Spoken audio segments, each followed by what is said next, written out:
our memories, there are several interesting facts. For example, did you know that the human brain can store an estimated 2.5 million gigabytes? What does that even look like? Or that memories start forming in the womb as early as 4 months old into pregnancy. And the brain itself cannot feel pain. What? It's crazy. What about the reality that our memory is prioritized by emotions? Now, all of these facts are fascinating, but that one about emotions makes it easy to understand why there are some memories that seem to be lodged in our brains for a lifetime, both joyful and painful. It helps me to understand how an experience can trigger a memory, and all of a sudden we find ourselves catapulted to the time and the place where we first experienced a wound. There is a connection between our minds and our emotions. In fact, both our minds and our emotions are part of our soul, which is comprised of our minds, our wills, and our emotions. There is a correlation between what happens to us, the emotions that we associate with it, and how we remember it in our brains. And so if we have a negative experience and the emotion we associate with that experience is fear or pain, this will be lodged in our brain as a painful memory or a mental wound that is not easily forgotten. How do you forget painful memories and experiences when our brain can store information, 2.5 million gigabytes of data? Is this even something that is humanly possible? How do you heal from a mental wound? This may be why so many look for ways to escape the mental torment of a wound that simply won't heal, that they simply cannot forget. Things like alcohol, sex, social media, compulsive behavior, excessive sleeping, etc. Maybe even binge watching a show on Netflix. It's a natural human inclination to gravitate to a coping mechanism when it comes to dealing with mental wounds. We simply cannot forget. I thought about this in the story of Hagar. Hagar was an Egyptian maidservant of Sarai, Abram's wife, and we find her story in Genesis chapter 12. The Lord told Abram that he would make him into a great nation. But there was only one problem. Sarai was barren. Nothing, and I mean nothing, was happening in her womb, and she grew a little impatient. So she comes up with this big idea and decides to take matters into her own hands. She tells Abram that the Lord has kept me from having children, so I think that you should go and sleep with my slave. Perhaps I can build a family through her.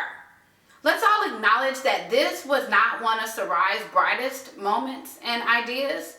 Abram agreed to what Sarai said, but Hagar was never consulted. She had no say in the matter. Her opinion did not matter. She was not in control of her life or her own body.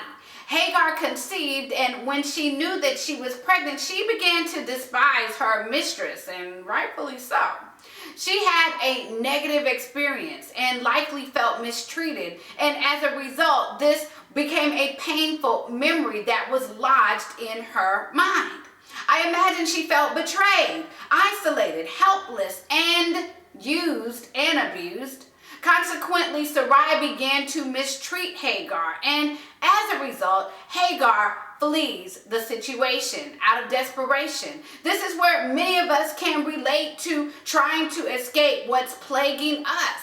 Here, Hagar is so relatable because many of us have attempted, unsuccessfully no doubt, to escape or flee something or someone. Sometimes life has a way of making us want to escape our problems, and we believe that we can, but y'all, we can't.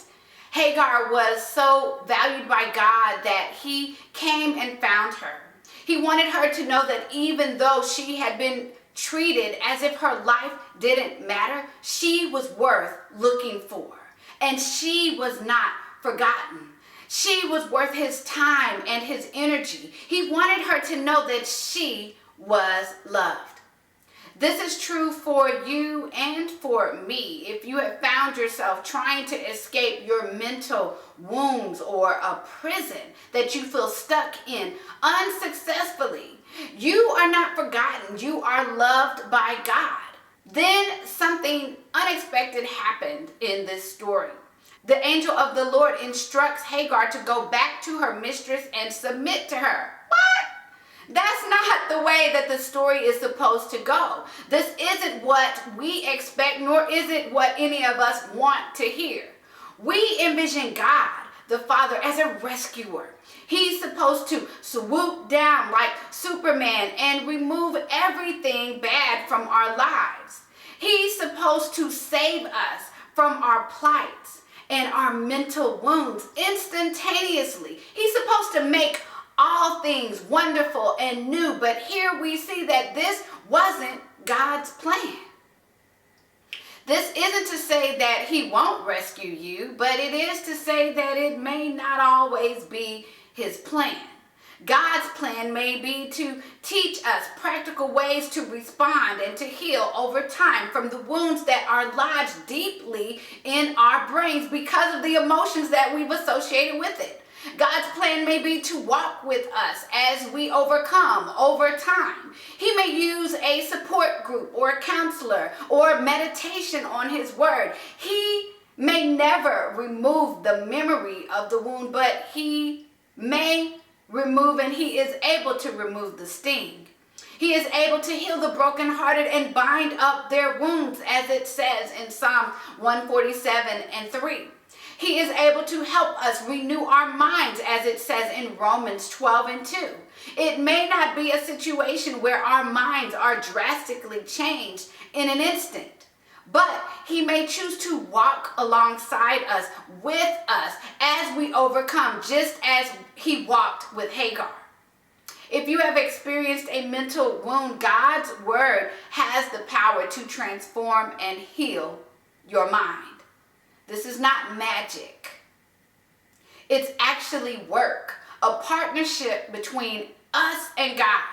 There is work that is required on our part.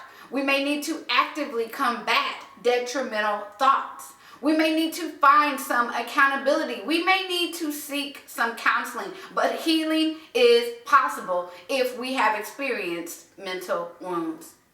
If you have experienced mental wounds from your father, I created several free resources to help you heal. You can find them below, and I want to invite you to join me next week when we're going to talk about a really sensitive topic. We're going to talk about winning when you have been physically wounded.